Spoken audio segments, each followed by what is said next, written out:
Ladies and gentlemen, whatever you may think about David Irving, and this was, and of course, all of us here love him. No, whatever you think about David Irving, even his enemies concede that his knowledge of Hitler and the Third Reich is without parallel. David Irving has devoted more time, more effort to doing more digging in more archives of original sources about Adolf Hitler and the Third Reich and the larger World War II era than any other single living historian. This is acknowledged even by the judge in the infamous Lipstadt case. It's acknowledged even by people who don't like his views on any number of subjects. It's a rare, great privilege and honor to introduce David Irving to this meeting tonight and at other IHR meetings. We're very glad to have him back again tonight. Ladies and gentlemen, please welcome Mr. David Irving.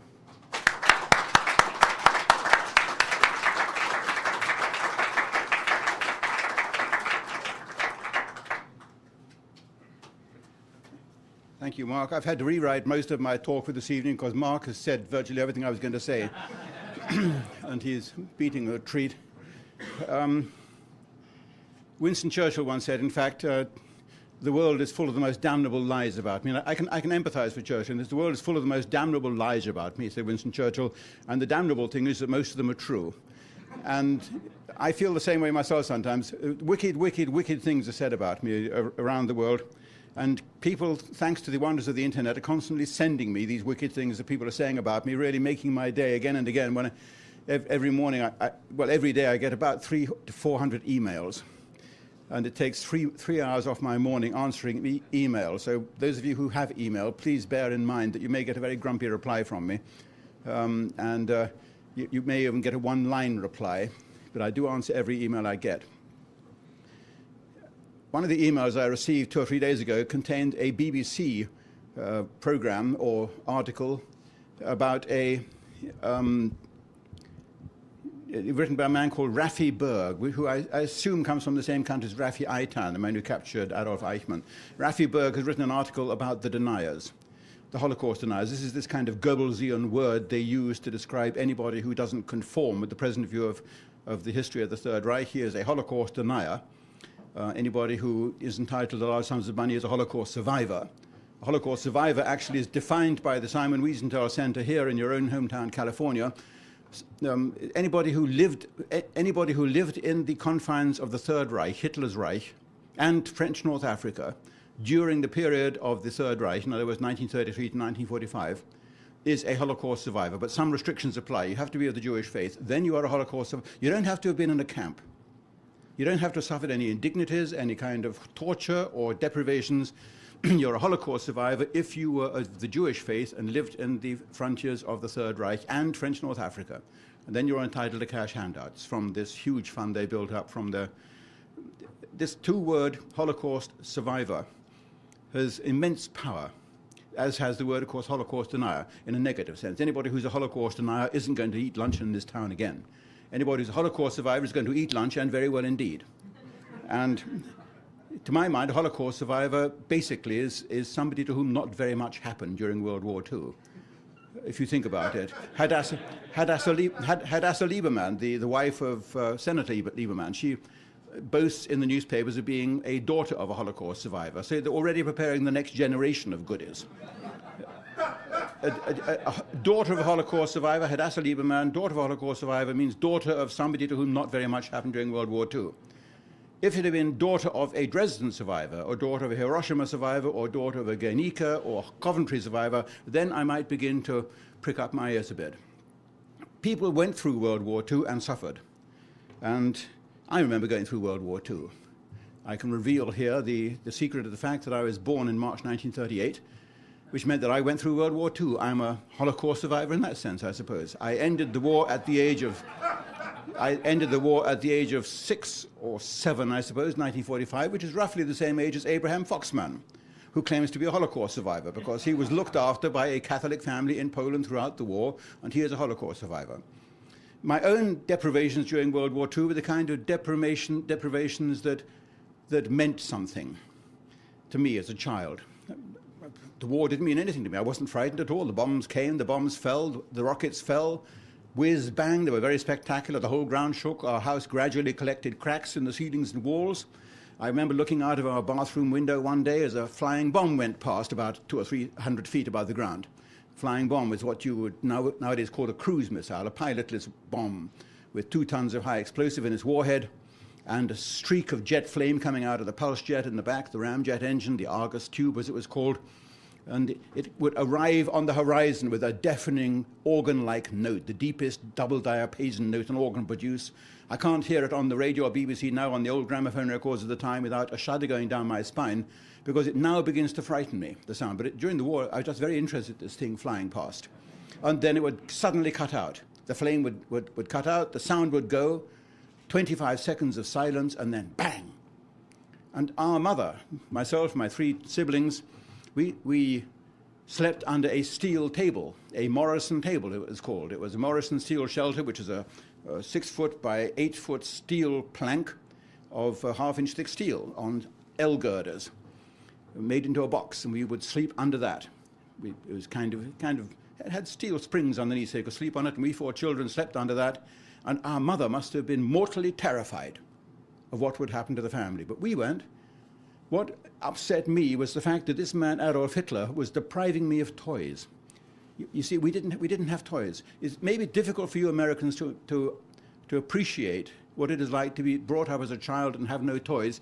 On our garage floor, I found a catalogue of Gamage's, the big toy shop in London, which no longer exists. It went out of business 20 or 30 years ago, but Gamage's was the toy shop. And there was a catalogue.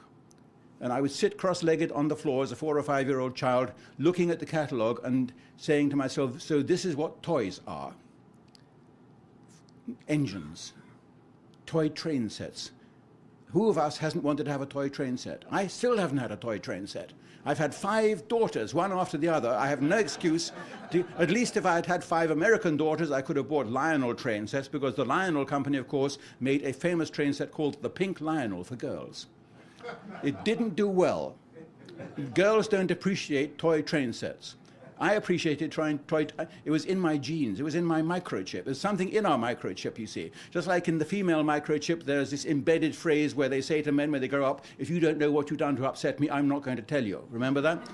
There isn't a man who hasn't had that said to him at some time in their microchip. I'm sorry. Go away.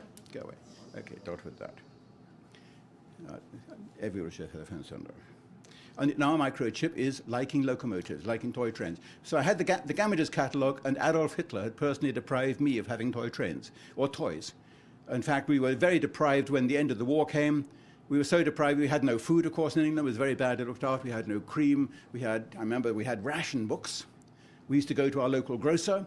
I would go to the grocer, Mr. Williams, who probably was too old to fight in the war or something like that, a kind of mousy, rabbity kind of man, and he would thump the sugar in the brown paper bags on the table and tie it up with string, and he would cut the coupons out of the coupon book, the ration book, like postage stamps they were. He would cut them out of the ration book with L-shaped scissors, because you had to cut out one coupon. I've never seen L-shaped scissors before or since. They must have been very rare.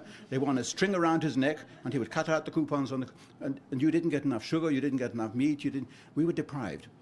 In 1947, my mother took us to the Isle of Wight, which is an island off the south coast of England, and she looked at me and my twin brother, age 7, and she said, you 2 children, because our ribs were showing through our skin, the rib cage, you could see the ribs. My mother said, you 2 look like Belsen children, to me and my twin brother. You look like Belsen children. And I didn't know what a Belsen child was. Now, of course, I know, the whole world knows, because it's part of the propaganda against the Germans, the Belsen children, the Belsen victims. The Nazi concentration camp, the first one overrun by the British Army in near Hanover, Bergen-Belsen camp, where they found mounds of bodies, emaciated bodies, and you've seen the photographs. My own little girl, 11 years old now, comes back from a school outing to the Imperial War Museum last term, except the Imperial War Museum, which used to be just a museum to the exploits and heroism of the British armies establishing the British Empire around the world. Now it's got a Holocaust wing attached. What has that got to do with Britain or the British Empire? It's got a Holocaust memorial wing attached where school children are taken and are shown photographs of Belsen. She brought back a copy of a photograph of Belsen. showing a bulldozer pushing bodies into a pit. And I said, Jessica, have a look at that photograph again. It's a British soldier driving a British Army bulldozer. It's after the war, and they're pushing the bodies into a pit for reasons of hygiene. These are typhus victims. The bodies are all emaciated and hideously malformed because of the diseases that have been inflicted on them in the last weeks of the war. And who was responsible for the malnutrition and the diseases in Bergen-Belsen? Might it perhaps have been the people who carried out the saturation bombing of the pharmaceutical factories and the transportation networks, namely the British Air Force and the Americans? Are we not at least equally guilty and to blame for the malnutrition and the horrors that we found when we entered the camp? The whole of Germany was starving at that time. It wasn't just the people in Belsen who were the Belsen children with the rib cages showing. It was the whole of Germany was suffering because of the bombing campaign, which was deliberately designed to destroy the transportation network, and so the food supplies collapsed. Jessica's clever now. She said, well, yes, I guess. I said, if that, of course, had been a German soldier driving a Nazi bulldozer, then we'd never see enough of those photographs. Nazi bulldozers pushing bodies into pits. But that's the way that propaganda works. But even during the war, I was beginning to wonder who this man Hitler that we heard so much about was. We had a magazine called Everybody's, which rather like Life magazine, photogravure, kind of sepia brownish photographs, very well reproduced photographs. It came out every week. It was Everybody's weekly magazine, largely pictorial, but it also had a page or half a page of caricatures called Arthur Ferrier's World Searchlight. Arthur Ferrier was a brilliant cartoonist, caricaturist, and every week it was peopled by the same odd freaks.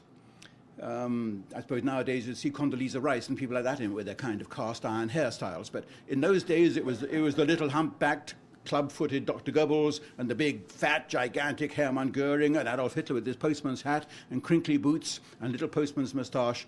And these were the people who apparently were depriving me of toys, and I wanted to know more about who they were, but I didn't tell anybody yet. Kept it to myself, because children are like that. Children very early on begin veering away from the freeway that their parents want them to drive down. And I wanted to know more, but I didn't tell anyone. And when I went to school, very old English school. If I say very old, I mean, in the United States, very old is like 80 or 90 years. My school was founded in 1432, I think. Outside our classroom window, even in the classroom when I was learning Latin in the old days, there was a tree stump, a charred tree stump, surrounded by iron railings, because it was a historic relic. It was a stump of a tree where a Catholic martyr had been burnt to the stake. Not burnt like a stake, but burnt at the stake. And there was, eventually Brentwood City Council had this tree stump bulldozed away, I suppose because it was a hygiene hazard or a traffic hazard. They had no kind of romance in them, but in my days, you could look out the window and see what we used to do to the Catholics. And there was this tree stump there as a lesson to the other Catholics to mind their tongues in future. Otherwise, they're going to end. So, but at this school, we had a liberal headmaster who encouraged us to think freely. Nobody was sent to prison for thinking the wrong things, the way you are in Germany nowadays. In one of the cases, Günter Deckert, he was sent to prison because he presided over a meeting that I'd spoken at in Germany. And although I hadn't actually spoken the sentence complained of in the police reports, as the tape recording showed, the judge found that Mr. Deckert knew that I was the kind of person who might have said that, even though I didn't. And he served 7 years in jail in Germany. It was only released 2 or 3 years ago. Günter Deckert, remember that name. He's one of the martyrs of this very interesting fight against what I call the conformist historians. So all the way through school, I wanted to know more about this man, Adolf Hitler. I think I actually wrote 1 or 2 articles about him at school, kind of childish things on my mother's ancient typewriter. It was an ancient Remington typewriter, so old that you had to lift up the carriage to see what you had typed. The typing was underneath. The keys came up from underneath and hammered at the platen from underneath. I mean, all of you now have your laptops, but this is how we used to write in the old days. And I oiled this typewriter, my mother's, and got it working and began writing on it. And that's how I became a writer, in fact. And when I published my first book, The Destruction of Dresden, which I wrote when I was 21, and it was complete when I was 23, and it was published when I was 25 in 1963, and became a worldwide bestseller. And my publisher, William Kimber, who was a gentleman publisher. A gentleman publisher is a publisher who doesn't tell his authors that they're entitled to advances. So he was a gentleman publisher, and I wrote this for him, and I waited to get some money from him, and while we were waiting to get the money, the book was a worldwide bestseller, The Destruction of Dresden. After it had been published, he said, "What are you going to write next?" And I said, "I want to write a book about Adolf Hitler, using the same methods." I want to find out who this person really was, using the same techniques. Just the same as I wrote the Dresden book. I found the airmen who'd taken part in the raids, the British and American advertised in newspapers. I found the people who'd been on the ground who had suffered the Dresden bombing Holocaust, as we're now entitled to call it in Germany. The judge had just ruled that it's not a criminal offense to call Dresden a Holocaust 3 or 4 days ago. And he said, go for it. And I thought it would take about 5 years. In fact, it took about 10 years, and then another 10 years revising it, another 10 or 15 years revising it after that. So it's been the kind of flagship of my writing career, writing the biography of Adolf Hitler. But I had the advantage that I was the Englishman who had written the book about Dresden. So when I went to see Adolf Hitler's staff, as they were all still alive at that time, they were willing to speak to me. The first man who spoke to me was Otto Günscher, who died last year. He was the man who burned Hitler's body. You'll see him in this new film, The Downfall, but totally wrongly displayed. Otto Günscher was a big, blonde, burly man, an SS officer, SS colonel. In the film he's portrayed differently, but everything they say about him there is correct. He was the one who was told to go and find the 200 litres of gasoline, as he told me. I was the first person, in fact, the only person he spoke to and gave an interview. Hitler said to him, I'm going to commit suicide at 3 o'clock this afternoon, and Eva Braun also will be leaving this life, and it is your job to come into the room 10 minutes after you hear the shots fired and make sure that we're dead. And if I'm not dead or she's not dead, then I command you to finish us off. And then you are to carry us up into the garden and cremate us so that the Russians find nothing. He told me this in great detail. One of these days I'll produce a disc for you. You can listen to the actual tape recording I've got of my interview with Otto Günscher. And he trusted me because I was the Englishman who had written the book about Dresden. And eventually he turned the key for me in the doors of, well, the Adolf Hitler inner circle. And I spoke to most of Adolf Hitler's private staff, who were still alive in those days, the 1960s, the 1970s. There's only 1 or 2 still left now, alive in their late 90s. In fact, I suppose there's no room in this, there's no hand in this room which has shaken more hands and shook Adolf Hitler's hand than this hand here. So you better watch when you come up and shake my hand. You have to remember whose hand, you have to remember where it's been, so to speak. But this is one reason why the other historians, the conformist historians, don't like me, because they never got through that never got through to that inner ring. They just relied on second-hand sources or third-hand sources, which you can get away with. I mean, I don't mind popular books. They can write popular books that are going to appear in Barnes & Noble based entirely on other people's books. After a time, it has a certain incestuous quality. I think I actually say in Hitler's War that these German historians have committed one act of incest after another. On the question of what Adolf Hitler knew about the Holocaust, for example. A very interesting question. What did Hitler know about Auschwitz? They were well, of course he knew. He was the one who gave the order. And I said, yes, but what's the evidence? And Hillgruber, who I'm interviewing, Professor Hillgruber, says, well, I had it from Professor Jekyll. And Professor Jekyll says, but I had it from Professor Jacobson. And Professor Jacobson said, yes, but I had it from Professor Brochard. And I asked Professor Brochard, and he said, I had it from Hillgruber. So the circle is complete. They've all been quoting each other like dogs running around in a circle, sniffing each other's tails. And of course, it has no basis on hard fact at all. It's just like the Goodyear blimp I saw floating around this afternoon here. It's got no contact with the ground. It's just got the one word written on the side, Hitler gave the order. 2 words, 3 words. Hitler gave the order. And they've got no evidence for it at all. And of course, when I said, well, okay, let's see the actual evidence. Let's see the documents. Here's $1,000 if you can find one single wartime contemporary document showing Hitler even knew what was going on. Surely that should be simple. That's one where you don't have to kind of infer something or agree that this was a euphemism or something like that. Let's see one explicit German document and I'll give you $1,000. I've said that, in fact, £1,000, which is, as you know, about $2,000 now. I said that ever since 1977. And they've all gone around indignant and red-faced with humiliation, saying, and a historian only a few days ago said on television, he said that the world's historians are ashamed of David Irving. And so they should be ashamed, frankly. So they should be ashamed. What they have been doing for 50 years since the end of World War II is shameful. They've all been quoting each other and not going back to primary sources. They sit in their book-lined caves, plucking a book off a shelf, and books are handy. They've got indexes, they're printed, they don't have to read nasty, smudgy handwriting. If they're lucky, they've got nice pictures in too, some of them in color. But it's not research. You just copy one book, that's called plagiarism. Copy 2 books, that's research. Copy 3 or 4 books, that's in-depth, profound research, and so it goes on. Some of these historians have used as many as 10 books in writing the 11th book. But it doesn't actually advance the cause of human knowledge or science. You can get away with it, of course, for a popular book, but it depends which books you take. And Mark, of course, has drawn your attention to some of the books, which are the book by Rauschning, for example, My Conversations with Hitler, as Mark says quite rightly, has been exposed by serious objective historians as being a total fake. Published in Britain in about 1940 by the Propaganda Publishing House, the same one who published Fritz Thiesen's memoirs. He had the same agent, Imre Reeves. Emery Reeves, his real name is Imre Reves. He was a Hungarian Jew who was the literary agent. All of them had the same guy. And the books were published in the same English publishing house in 1940 when, of course, paper couldn't be obtained for proper books, but for propaganda books you can get them. And Rauschning's book wasn't worth the paper it was printed on. I've seen in the records, in the archives of the German Foreign Ministry, the files showing the frantic attempts made by the top Nazis to find out how often Rauschning actually was with Hitler. And they came up with Goering ordered an investigation into this, Hermann Goering.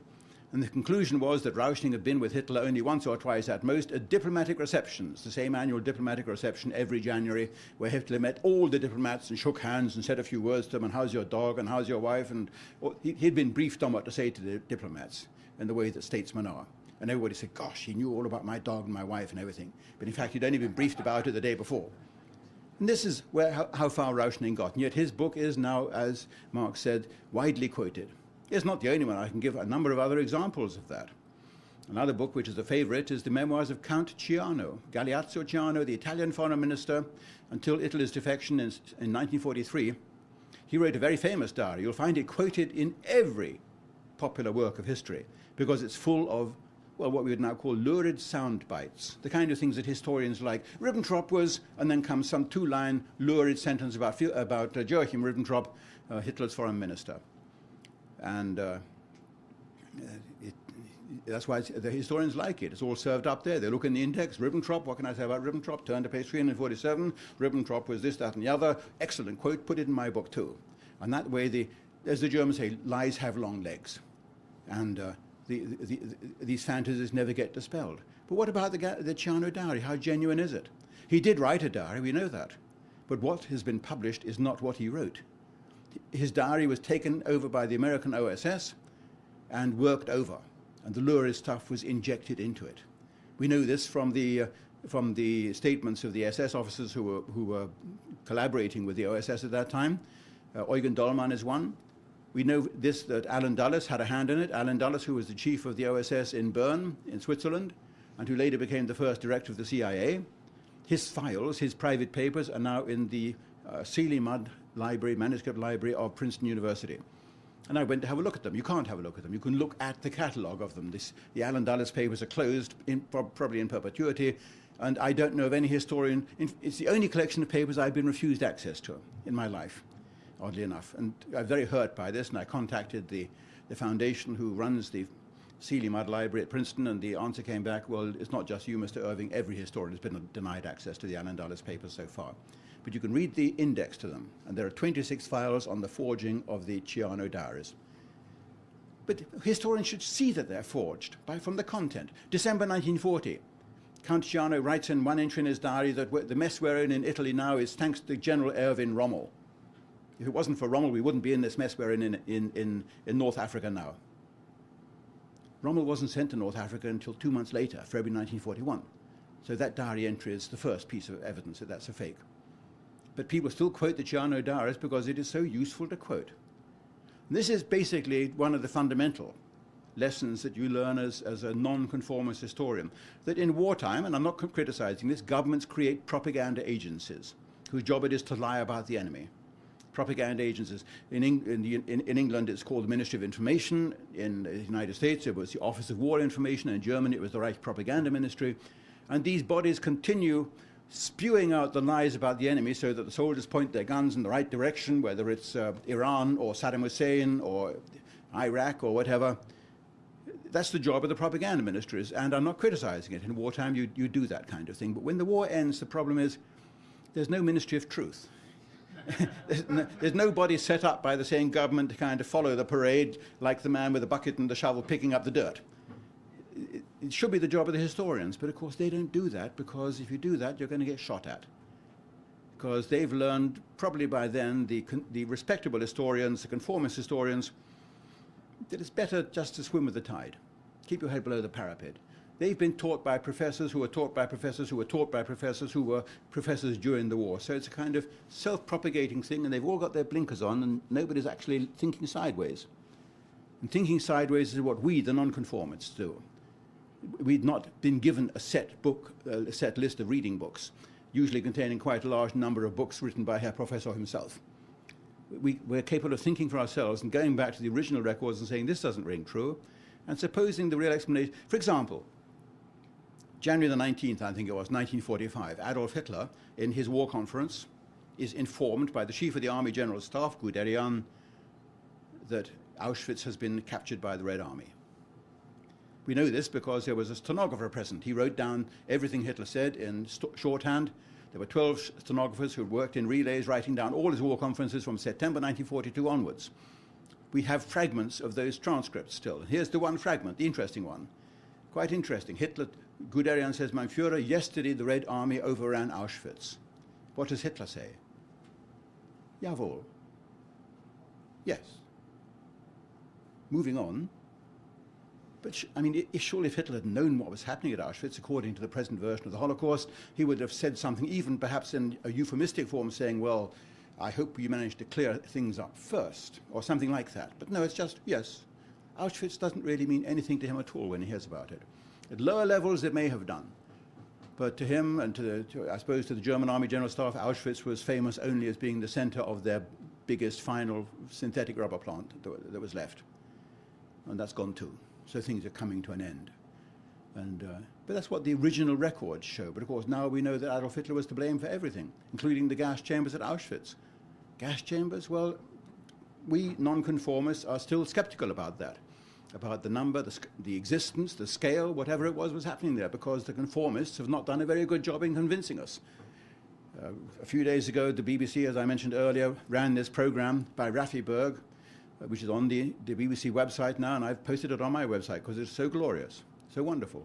Raffi Berg says, fortunately, the deniers are not making much headway.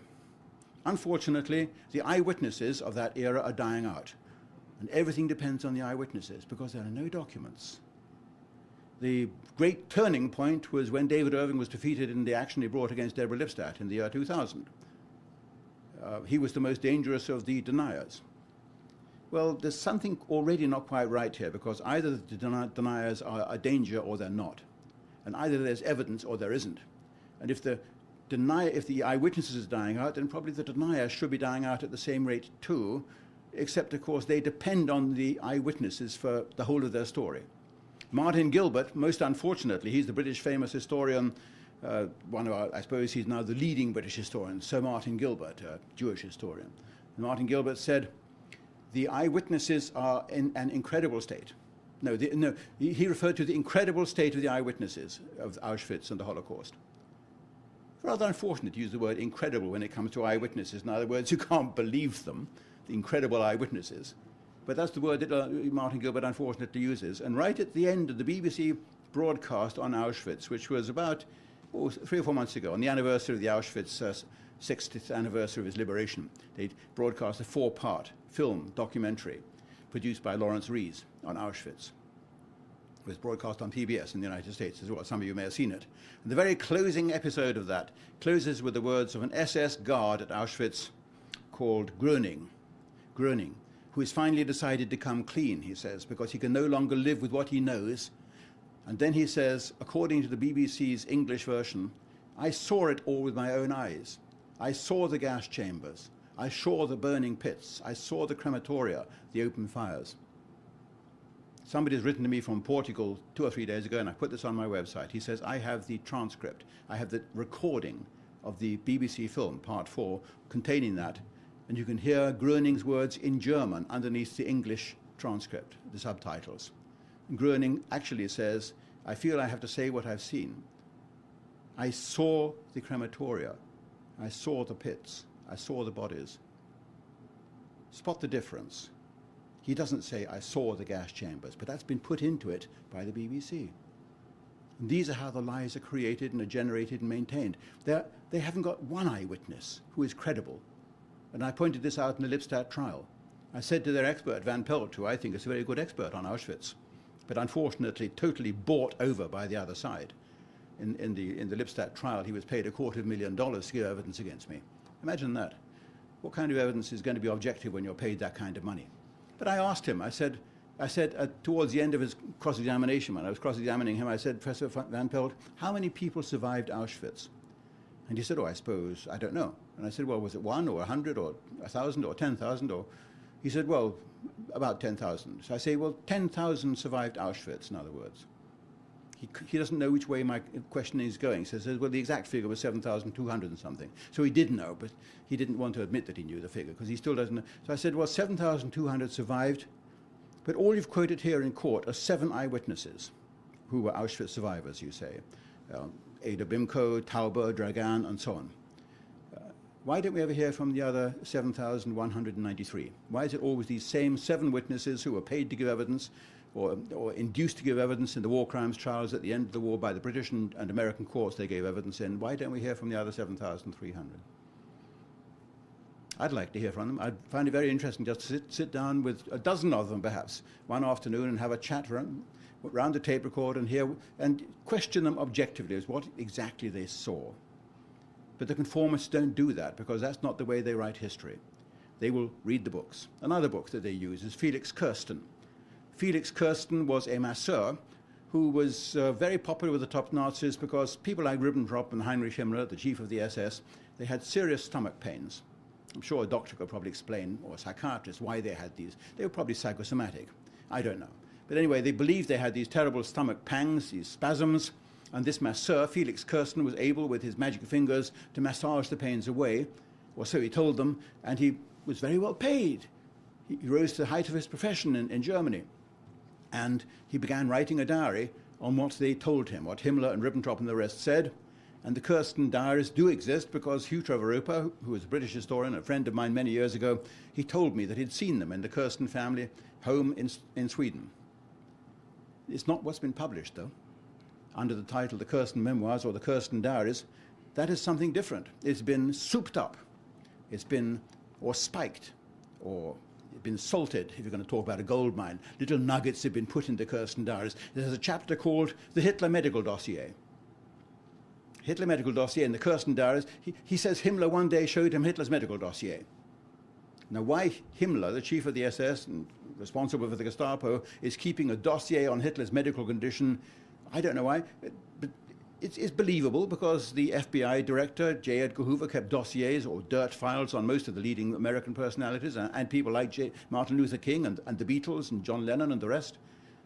He kept files on everybody for Franklin Roosevelt, because Roosevelt liked to know the dirt on the ministers who were sitting across the cabinet table from him, because J. Edgar Hoover's people were going to the hotel rooms and sniffing the bed sheets effectively, and Roosevelt liked to have that little edge on them. So maybe him, I would have thought it was a bit risky collecting the dirt on out of Hitler, even if you're Heinrich Himmler. But anyway, that's what the book says, except that it's fake.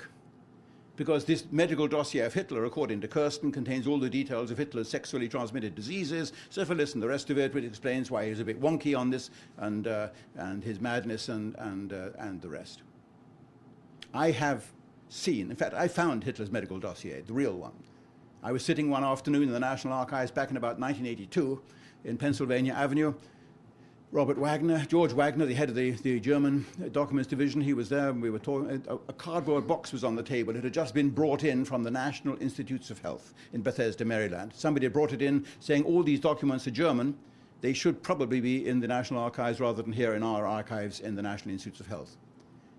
And after a while, I was reading something, but I kind of idly dipped my hand into the box and brought out a little pocket notebook. And I opened it, and it's a German diary in execrable handwriting, so it's probably a doctor's handwriting. And it refers to patient A. Patient A did this. Today, patient A not feeling very well. I look up 20th of July, 1944, the day of the bomb attempt on Hitler's life, and there it is, the bomb attempt on patient A. It's the diary of Dr. Morell, Hitler's personal physician, the man who was his doctor from 1937 to 22nd of April 1945, a few days before the end. I found it. I copied the entire diaries. I published them as a book called The Secret Diaries of Hitler's Doctor. In 1983 we did that. William Morrow in this country published it.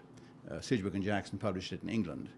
But as appendices, I published also all the other documents I found, which were the urinalyses, the blood serologies, the Wassermann, the Meinecker test, and various other tests that were specific for venereal disease, sexually transmitted diseases, they're now called. Negative in Hitler's case.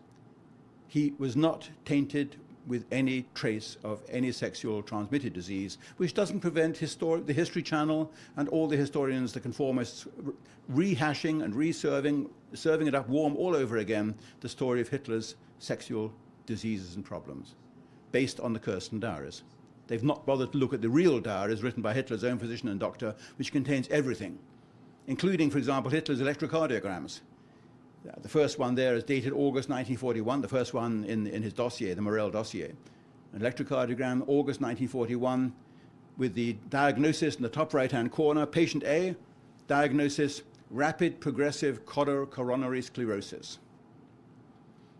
It's quite amusing. The Morel diary then shows that a few weeks later, or a few days later, Hitler says to Morel, his doctor, as probably many people say to their doctors, Doctor, I can take it if you find out from your tests on me that I'm only got a short while left to live, or that there's some disease gaining control of me.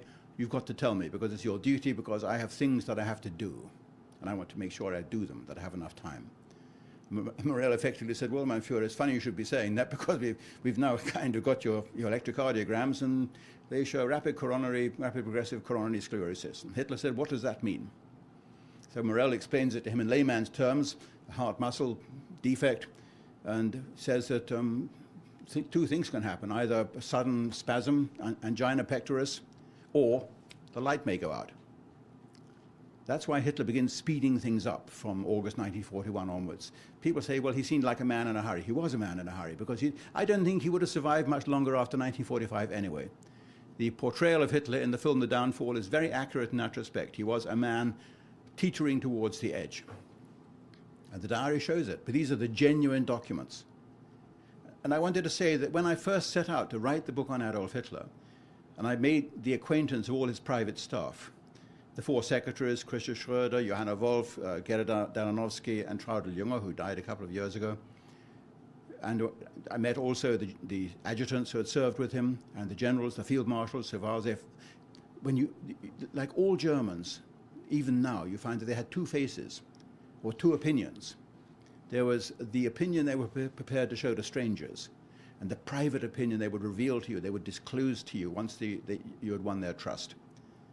And all of these people on Adolf Hitler's private staff, they stunned me by showing great admiration for him and speaking of him only in the most glowing and positive terms. And these were educated people. They'd been to staff college, they'd been to university. They weren't just trailer trash. These were people with great insight and perception, and they'd known him for the last 10 or 12 years of his life, and they spoke well of him, even in the 1960s and 1970s. And that's what convinced me that he was worth investigating in depth, doing a real job on. In fact, I devoted, I suppose, 2/3 of my life to him. It's not an obsession. I just want to get the facts right on him.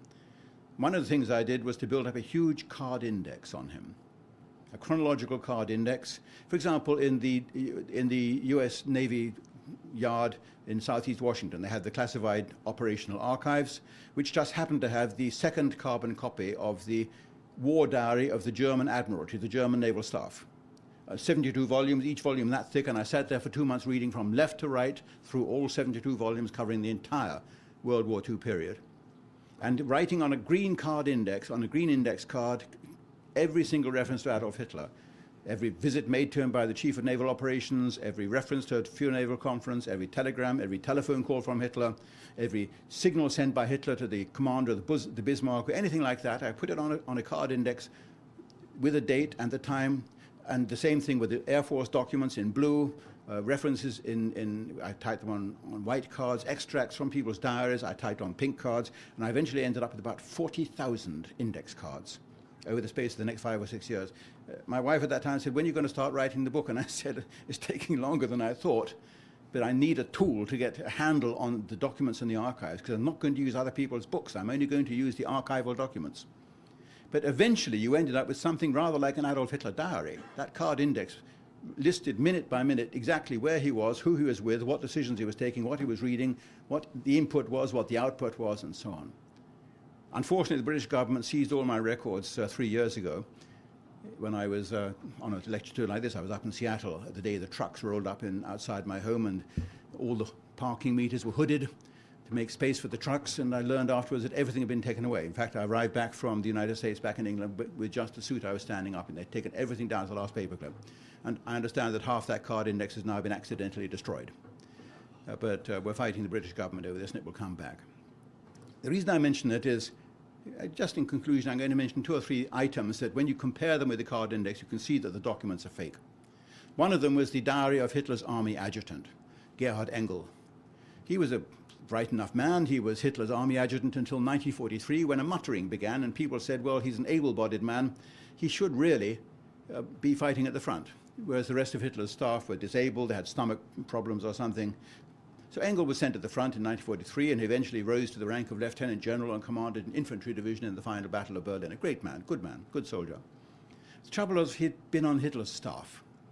So when the war was over and the German government finally started their own army all over again, the Bundeswehr, and he wanted to apply for a job in that as a high-ranking officer, as a general again, he needed to be able to prove that, well, I mean, what militated against his getting a job was the fact that he'd been on Hitler's staff. And most applicants hadn't been on Hitler's staff, so it didn't look too good for him, unless, of course, he could prove that he'd seen through that criminal all along, even during the war years, and that he'd recognized him as the gangster and criminal and dictator that he was. And so he produced the diary, the Engel diary, which showed quite clearly that Hitler was a criminal. Except when I looked at the Engel diary, it was difficult because the people who bought it, the Institute of History in Munich, they paid a very large sum of money. I think in those days it was 50,000 Deutschmarks. Which nowadays, we're talking about back in the 1970s, they'd paid him this huge sum of money for his diaries. And they wouldn't show it to me because they claimed to be under contract, and they had Professor Krausnick, their chief historian, working on it with another historian who was preparing it for publication, doing all the kind of scientific annotations and all this kind of brow-furrowing, wrinkling, serious stuff that conformist historians do. Except I was coming along from time to time and saying there's something wrong with the Engel diary, because I had by now been allowed to see it by him. I went to his office in Dusseldorf, where he was an arms dealer, and he allowed me to sit there reading through the 2 ring binders for one afternoon, and I typed up a few extracts, and I saw extracts in the Institute's card index as well.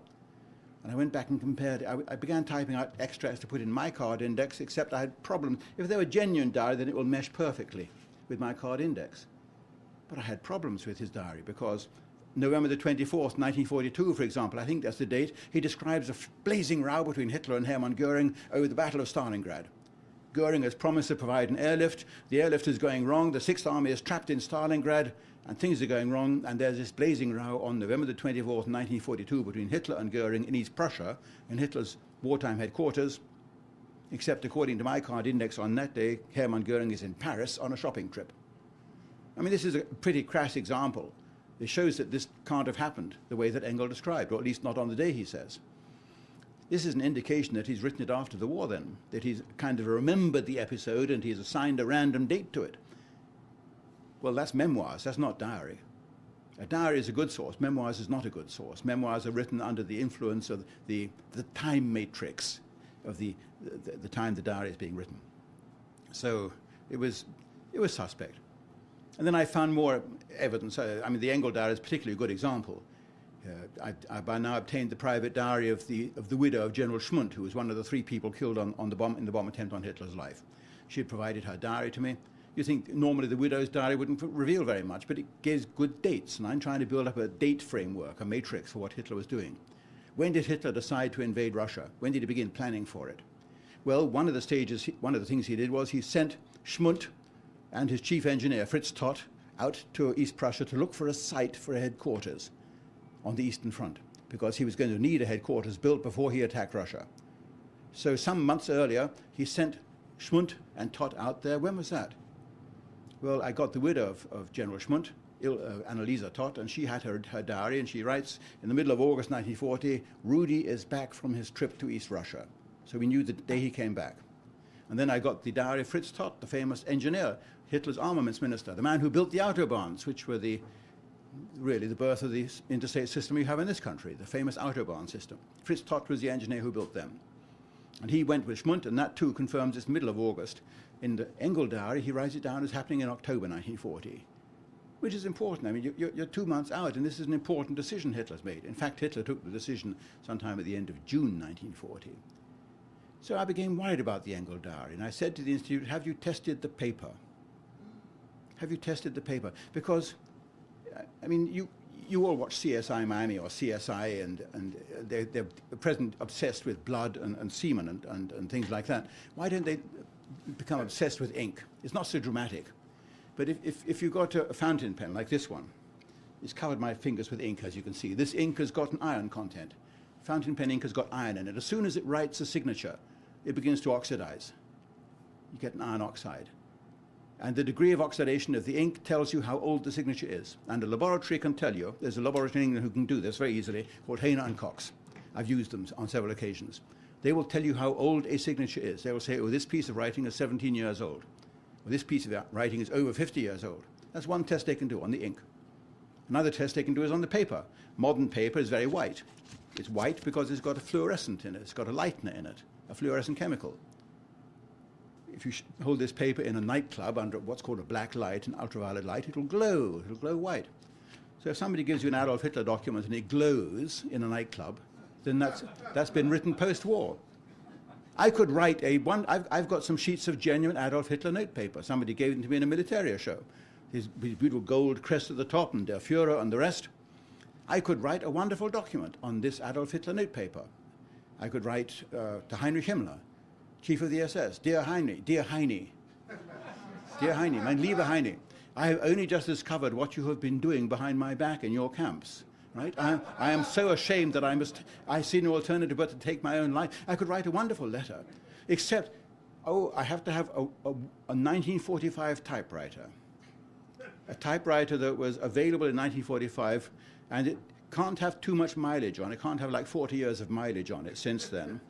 It's got to be pretty, and it's got to have the SS runes on it, the lightning flashes. But even then, you're faced with the problem of signing it. You're going to have to sign it with 50 or 60-year-old ink. You're not going to get away with it. So forging documents isn't as easy as you think. And the Institute finally did carry out tests secretly without telling me on the Engel diaries, and it was all post-war paper. He'd written the diaries. Why did the Institute keep quiet about it? The Institute of History in Munich, Institut für Zeitgeschichte, Germany's leading body of historians. Well, it was a shameful reason, and they admitted it finally to the head of the military archives in Germany, who told me in confidence, and I'm telling you in confidence, and I plead with you not to tell anybody else. Right. They had had to do this because they had written so many legal affidavits based on the Engel diaries. These affidavits had been used in war crimes trials against German citizens, that if they admitted the Engel diaries were fake, these affidavits would have to be withdrawn and these cases retried. So they took the coward's way out. And they accused me of being anti-Semitic and racist and smearing me like that. So that, I think, are you saying this is the end of my time? Not quite. Okay, I've got a few more minutes. Somebody used up all my time earlier. and most of my stories. Which sources can you rely on for Adolf Hitler's real? Don't rely on Mein Kampf, although Mark himself gave me a wonderful quotation from Mein Kampf, which I'm going to impart to you. I didn't believe it. I thought this is too good to be true. Back in 1924, when Mein Kampf was written, Adolf Hitler apparently wrote, because these are the words. I'm saying apparently because we don't know who actually wrote the words, but it's attributed to Adolf Hitler. He said, if the Jews should ever manage to create in Palestine this state of theirs called Israel, let me prophesy what will happen. They will not want to go there themselves, but they will stay in the host countries where they are committing their various crimes as long as they can possibly get away with it. And only then will they take refuge in that state from which it will prove impossible to extradite them. Roughly, is that correct? Yes. That was the sense of what he said. And I thought, Adolf Hitler wrote this in 1924. He calls the state Israel. He describes what will happen, and he gets it right. And I checked it, and I put it on my website now. That's the English translation. I put the original German text as well. And every time some fresh tycoon vanishes in one country and surfaces again in Israel, having thrown all the loot out of the window ahead of him, then I always put a little link to this quotation from Adolf. I don't say it approvingly. I just say, well, a funny thing, yes, somebody else said this once, that this might well be what will happen. What else can we say is a reliable source on Adolf Hitler, a true one? One of the books you should find in the bibliography. Well, Hitler's Table Talk. I haven't got any copies, unfortunately, so I'm not promoting it. But Hitler's Table Talk is a wonderful book. he would have lunch and supper, and sitting at the next table was a little civil servant, the adjutant of Martin Bormann, the feared dictator, the real dictator, domestic dictator of Germany, Martin Bormann. His adjutant was a little mouse of a man called Heinrich Heim, who I interviewed many years ago in Munich, and his job was to write the transcript of what Hitler said during his meals. Heim, when I interviewed him, he didn't look you in the eye. He looked like 11 o'clock high, and he's talking to you like this, but his eyes are looking somewhere up there. Very odd, but he described how he'd done it, and every afternoon he would go into his office, he would type up the record of what Hitler had said during the meal in the first person, and Bormann would sign every page. And Hitler, and afterwards Bormann's widow acquired the 12 ring binders containing all these transcripts, and a Swiss gentleman whom I knew, who committed suicide a few years ago, Francois Genoux, a very mysterious man, he bought all these papers from Martin Bormann and the rights. He bought all the rights to Paul Hitler stuff and a lot of stuff like that. But he bought the rights to Hitler's Table Talk. They were never published in German until quite recently, but the English text was published in the 1940s, 1948, 1949, by George Weidenfeld. George Weidenfeld was an Austrian Jew who was my publisher also later.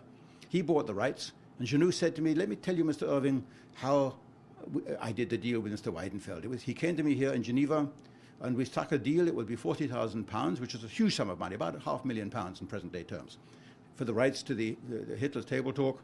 And Mr. Weidenfeld said, to whom do I make the check payable? And I said to him, Mr. Weidenfeld, it's 2 checks, not 1. Oh, 2 checks for you in the name of Francois Genoux. No, Mr. Weidenfeld. 1 check in the name of Francois Genoux, and the other check for the other half in the name of Paula Hitler. Weidenfeld had to pay a huge sum of money to the sister of Adolf Hitler for the rights to publish Hitler's Table Talk. He swore Francois Genoux to secrecy. Francois Genoux swore me to secrecy, which is why I must swear all you to secrecy too. Right? So that this appalling story about George Weidenfeld having paid a fortune to Hitler's sister doesn't leak out. But that is a reliable source, which brings me finally to the one fake in this connection.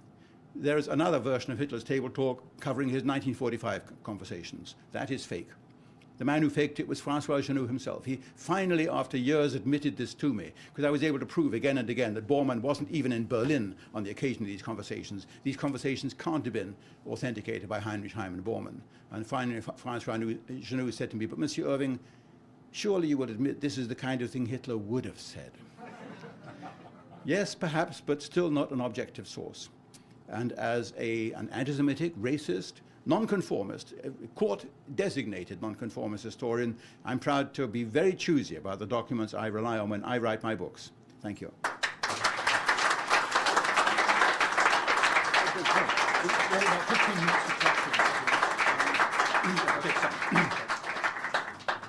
What a wonderful country this is. My car, which I picked up at O'Hare Airport with 200 miles on it, in other words, brand new, now has 11,500 miles on it after 4 weeks. And it's going to have another 8,000 miles on it before I get it back to O'Hare Airport at the end of this month. Hertz are going to be very amused when they see this, I think. Yes. I have 2 questions. Yeah. I have 2 questions. Not on. Can you hear? It's not working. I have 2 questions. Can you Yes. hear me now? Okay. One question is, why did Hitler send the troops to Russia so late in the year? Because by the time they got there, you know, the weather was so cold. Yes. And the other question is about the name of Hitler. Isn't it a really unique name? I mean, I'm just kind of wondering. It doesn't sound... Okay, the name of Hitler is an easy one to answer. It was originally Hiedler, if you go back in his genealogy.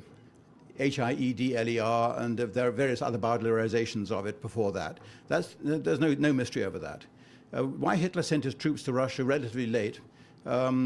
People like to say, in fact, they say, well, if he hadn't done his little side show in Greece in April 1941, then he would have got into Russia earlier in May, as he originally planned, and he wouldn't have ended up in a mess at the end of the year with not enough time to take Moscow. In theory, yes. In practice, no. General Guderian said under interrogation that as things turned out, the waterways and rivers along the frontier line, along the front line area, were flooded until mid-June 1941, so they couldn't have launched the attack on Russia anyway, even if they'd wanted to, in May.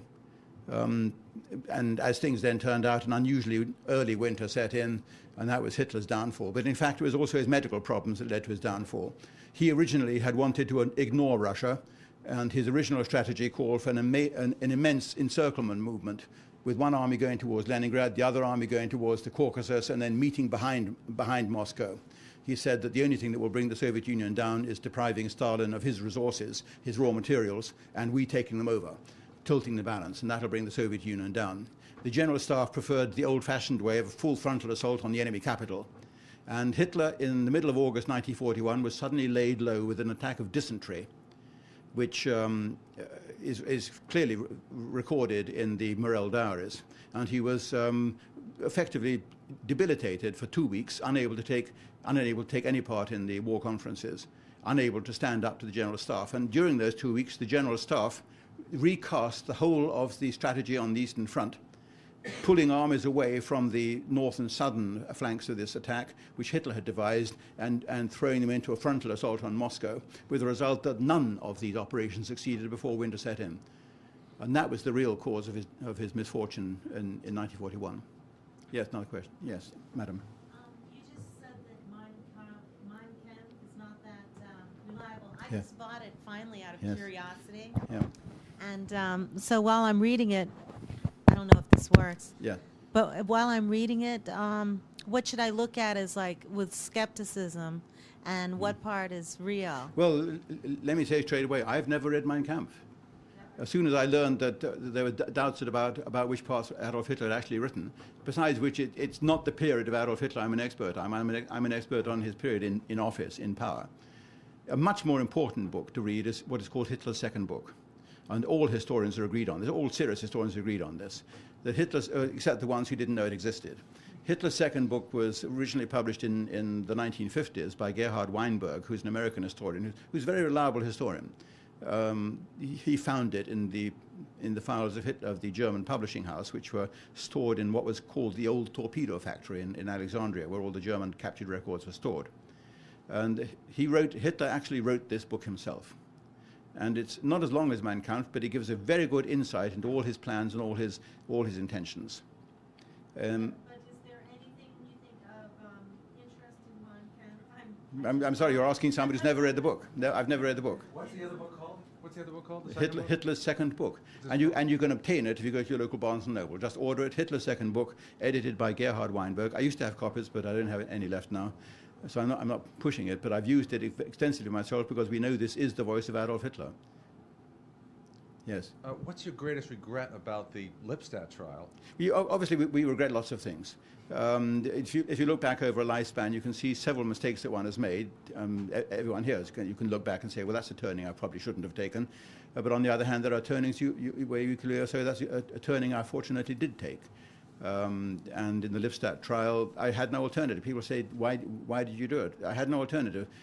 Ever since about 1963, the Jewish organizations around the world had decided to smash me. And we know this now because we've had access to their files by court procedures. And they became increasingly determined to smash me. And the campaign against me, I mean, as you know, I was deported from Canada in 1992 in handcuffs on the floor of an Air Canada plane. Every country around the world has subsequently banned me, Australia, New Zealand. They attempt to destroy my access to the archives. They attempt to destroy my access to my reading public. They do everything they can to destroy me. And they do, as we know from one of the secret documents we obtained in the Lipstadt trial, Irving is a formidable historian, and we must do everything we can to destroy his credibility. They think they've succeeded, but they haven't, of course. I had no alternative. I could see this mudslide thundering down the landscape towards me, and I had to start hammering pegs in somewhere to halt it. And we were just very unfortunate in the choice of judge we got. I think the other side possibly, they managed it in some way, that because they were obviously a very professional firm of lawyers, and they probably knew how to swing it, so they got this judge. Because I had won every interlocutory hearing. In other words, every junior court hearing in the Lipstadt trial, I won personally, single-handed. It was only the final one we lost. I don't consider the Lipstadt trial a mistake at all. I do consider it a mistake to have given evidence on behalf of Ernst Zundel in 1988. In retrospect, I wouldn't have done that, and I shouldn't have done that. And that just enraged these animals even more. Yes. Mr. Irving, were you successful in getting on C-SPAN? I was following that, and there was a lot of these Jewish supremacists were battling against you appearing on Yes. C-SPAN, and I saw a link for it at the C-SPAN website that actually did air on Book TV. That's Well, the first they have question. now. It has now been vanished off their website. Incredible. Sir, I've been in touch with Lady Rennell, and I sent her an email recently, and I CC'd it to you, so it's probably one of the 300 emails in your inbox. Yes. And I can easily see now how she's such a fan of yours. I mean, this is the first time I've heard you speak, and I think more and more Americans really have to get their eyes and ears open by listening to you speak. Well, it's a great shame they didn't show the talk I delivered in Atlanta, which C-SPAN came. They spent the whole day in a diner down in Atlanta where I always speak. C-SPAN got permission to film it from me, and I said they could come, and they spent the whole day setting up 2 cameras with all the video panels and controls and everything. And they filmed the whole talk, including the typical C-SPAN way, the people arriving, the people leaving, the interval, the question-answer session. They filmed the whole thing. And the producer afterwards said this was magnificent, and I was very restrained on what I said. And people, I think one Jewish person who was present, William Regenstein, he wrote a report on it, which I put on the website, in which he said that I delivered a very balanced talk. This is precisely what the enemy does. In fact, those of you who are interested, come to Sherman Oaks tomorrow where I'm talking, and I'm going to be talking on the Lipstadt trial and the inside story and the methods that were used on both sides. And if you ask me afterwards, I'll give you the location where it's going to be. And sir, the final point I wanted to make is Mark and I have been in touch on this, and just the power of the Jewish neoconservatives here and their cronies, the evangelical Christians. I've been in touch with former UN Weapons Inspector Scott Ritter, and he'd actually sent me an article before it was published at Al Jazeera. And the power that these people have, he couldn't even get this op-ed published in any of the British newspapers, none of the American newspapers. Who wrote the op-ed? Former UN Weapons Inspector Scott Ritter. Oh, yes. Well, And Scott Ritter, of course, is barely now persona grata, because he is so frequent. You start off your life, or by halfway through your professional career, you build up a kind of bank balance of credibility and capital that you can use. And you have to use it very sparingly. You have to keep your powder dry. And he's probably used up too much of his capital recently, and people and the media are now frightened of using him. But he obviously knows what's what. He knows what's going on. Exactly. Well, the main point he'd made in this recent article, again, anybody can find it at aljazeera.com on March 30th. He has a neocon source which has told him that the U.S. plans to attack Iran's nuclear facilities in June or shortly thereafter. Now, we're going to see the similar lead-up that we had to the Iraq War with Iran, demonization and similar, and the whole Middle East is going to explode for these Jewish the sad supremacist thing is that neoconservatives. 95% of the middle Americans don't care. I mean, as long as they get to watch Desperate Housewives, they really don't care what's happening they don't care what's happening in the Middle East. And I mean, I can give you one example of that. Yeah. Well, I can give you one example of this nonchalance of the American public. You may remember in February 2003, Colin Powell was in the Security Council of the United Nations with a big screen showing the satellite photos, the proof of the weapons of mass destruction, and he also showed 2 transcripts of Iraqi officers talking to each other. One of them saying, in effect, "Ahmed, I hope you managed to hide those weapons of mass destruction before the..." and Ahmed in the next transcript saying, "Don't worry, boss, we've hidden it somewhere where the Americans will never find them if they search for 1,000. And Colin Powell says, here's the evidence, not only that these weapons existed, but also that they, in contravention of the United Nations resolution, they are trying to hide them.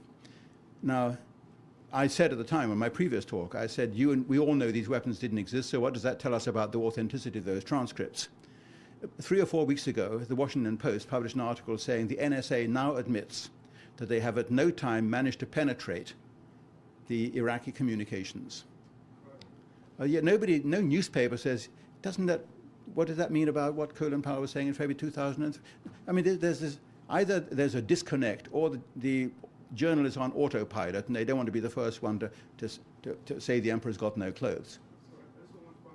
Well, you've had quite a few questions, and I think we're probably running out of time. Sir, just James Bamford's book. What? James Bamford, the esteemed U.S. intelligence. He's very good. James Bamford is very good. Well, this week, quickly, just for the record, because I know Mark's taping this. He has a book out titled A Pretext for War. Yeah. And that book just really lays it out with regard to the neoconservatives who duped us. James Bamford is rather like Scott Ritter. He also wrote a book on the Liberty, USS Liberty, and Body of Secrets, yeah. And, yes, and he's used up a lot of his available capital, and he will find himself also not being publishable in consequence. I was just wondering, I have a two-part question. What was Hess's mission to England, or was it a planned mission, Yeah. and how did he actually die? Was he murdered? Well, Rudolf Hess was almost certainly murdered. To answer your second part first, I've read the autopsy report prepared by Professor Ottmar Spann, who was the forensic pathologist at the University of Munich who carried out the autopsy on the body of Hess after he was turned over by the British authorities to Hess's family. The British actually welded Hess's body into a steel casket, and they turned it over to the family, implying strongly they would be very grateful if the Hess family then buried it without any further ado. But instead of turning left, they turned right. The family took it down to Munich and had the casket then cut open and had the body then properly autopsied. And the autopsy in particular refers to the fact that the scar on Hess's neck, Hess was said to have hanged himself. Well, there are various medical reasons why he couldn't have. He was so old and senile that he couldn't tie his own shoelaces. He couldn't raise his arms above his shoulder level. He couldn't have tied a noose around his neck and put it over a hook, which is what the Allied version said. But quite apart from that, the scar around his neck was horizontal, whereas the scar of a hanged man is usually diagonal.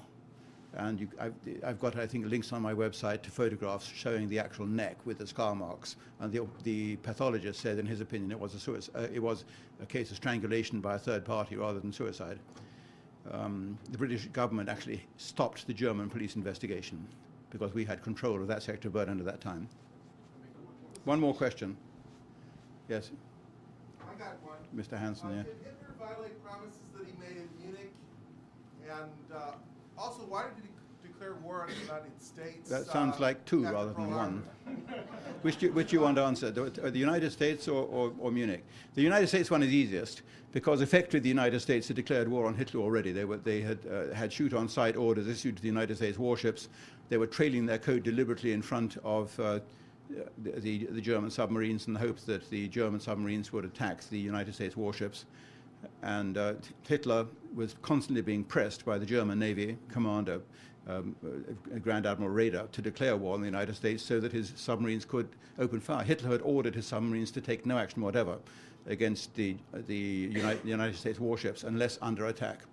And it was a moment that Hitler had been waiting for. He thought it was a relatively risk-free declaration of war on the United States because he thought the United States would devote most of their energy to warding off the Japanese. And he didn't realize that the United States would adopt a policy of Germany first. And that was his miscalculation. I think that Mark is now going to end the meeting. I'm very grateful for you all coming. I'm going to drive from here up to Seattle and then through North Dakota back to, as I say, to the Hertz station in O'Hare. It's going to be very interesting what they say.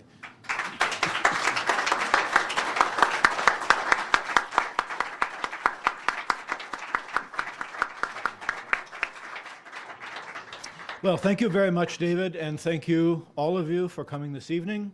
And this concludes our meeting.